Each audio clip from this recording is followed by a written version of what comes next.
Hey fuckers, it's me, ya boy, Big Dick Willie. So I'm gonna go over something cringe today. This is a pretty devious build I got going on here. This is a PDR Panther build.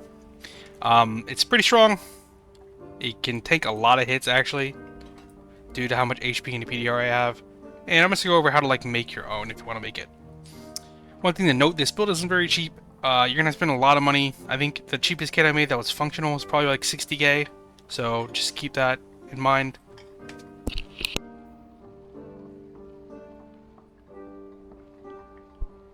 So, Ruby Silver Cap. This is a pretty obvious one. It gives you a percent damage reduction just built in, so you can get double PDR pretty easily. Strength, Agility, both stats we want. Action Speed, just a nice step to have. Frostlight Warden. This one is HP, so double HP, Strength, and Phys reduction. So this is a pretty good one. Unfortunately, this is the only chest piece you can really run on this set, because it's the only thing that has good armor. For the leggings, this is heavy leather. Again, not really that many options. You can run like wolf hunters, which are fine. But if you can make any item in the game, you would probably want tangle thread trousers with like agility, PDR, and shit. It just doesn't exist though, unfortunately. So like, even like just armor doesn't exist. Reduction maybe? Nope. So, double PDR agility on these would be nutty. For the boots, laced turn shoes, I don't think there's another option you can really run. If you have a lot of agility, you can maybe run like adventurers, but adventurers do have their downsides, obviously. Like you only get 5 dex of agility, which controls your actual damage. Reinforced, fine. You can run derivatives if you want as well. It's not a big deal. I like these because they give more HP. So I'm at 146, I go to 153. The only thing I really lose is some strength and 1 agility. The armor's about the same. For rings, if I can get a base ring, my base ring would be true phys reduction, armor, then max HP. But that'd probably be like $17,000 in real life money. So I got something pretty close to it. This is a 2-perker. Technically, the other perks are fine, they're useful, but this is a 2-perker. This is a 3-perker. I have flat armor and reduction and true damage. Great ring. I got this for 15k too, which is insane. Necklace of Peace. True. Double PDR.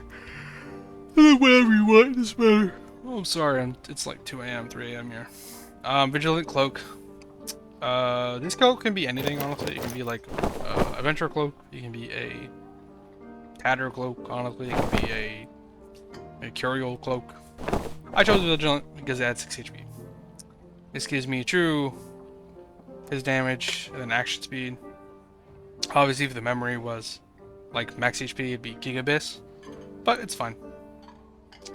For spellbook, just run a memory. That's all that matters. HP is nice, buff duration is nice. This will make it like another second, I guess. Spear Rot, action speed is nice. Additional weapon damage, things like that. You guys know how weapons work. So, some breakpoints. I would say 140 HP is a pretty good place to get to and while you're in human. 309 movement speed or above means you're always 330 movement speed in Panther. And then PDR, I would say at least 50% makes it feel really good. But if you can get to 46, 47% while getting like 150 HP, it's pretty boggers, I gotta say. I'm at 39 agility. I'd like to be at 40, but I got 1 roll on agility rather than 2. So it's whatever. The spells and perks, these are pretty bog standard, honestly. Shapeshifter, Thorncoat, Enhanced Wilderness, Dreamwalk. If you're in like a trio or some shit, you can run Sun and Moon. Gives you more HP, gives your teammates HP and magic power if they need it. But Dreamwalk is like the most safe. Spells, these are pretty normal. These 4 are the spells I would always take on this build. So Restore, Nature's Touch, Dreamfire, and Bark Skin. And then you take Many Grove if you want heals or quick reset. Treant's fine as well. I would never take Thornberry. This item, this is just dog shit. Tangling Vines, I can see it working. Tree of Life, I don't think I would ever take this. That's not. You can't use it on yourself. I don't know why you can't self-cast this. We'll go on that. As you can see, this build is pretty cringe. If you want to see someone lose to it with an instacast mage, go to Party Chip's channel and just watch him there, I guess, because he's going to be running this kit eventually. But if you need any questions, feel free to ask. I guess have a great one, dudes.